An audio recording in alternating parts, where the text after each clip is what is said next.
পারমাণবিক কর্মসূচি বন্ধ না করেই হরমুজ প্রণালী খুলে দেওয়ার নতুন প্রস্তাব দিয়েছে ইরান।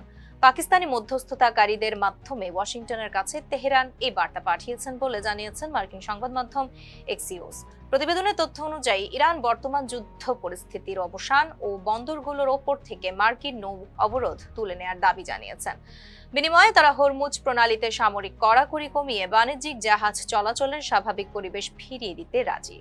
তবে এই আলোচনায় নিজেদের পারমাণবিক কর্মসূচি বা ইউরেনিয়াম সমৃদ্ধকরণ নিয়ে কোনো শর্ত এখনই মানতে রাজি নয় তেহরান।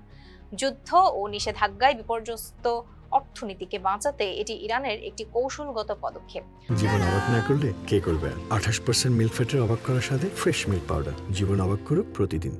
তবে এই প্রস্তাব নিয়ে চিন্তায় পড়েছে ট্রাম্প প্রশাসন। বিশ্লেষকরা বলছেন, পারমাণবিক ইস্যুতে চূড়ান্ত চুক্তির আগেই যদি অবরোধ সরিয়ে নেওয়া হয় তবে ইরানের ওপর চাপ দেওয়ার আর কোনো হাতিয়ার থাকবে না ওয়াশিংটনের হাতে। এতে ভবিষ্যতের ইরানকে কোনো কঠোর চুক্তিতে বাধ্য করা প্রায় অসম্ভব হয়ে পড়বে।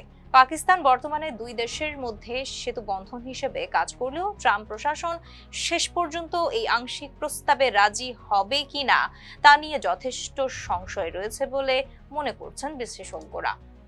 Tanzila Twinkle, face the people. জীবন অবাক না করলে কে করবে? 28% মিল্ক ফ্যাটের অবাক করার সাথে ফ্রেশ মিল্ক পাউডার। জীবন অবাক করুক প্রতিদিন।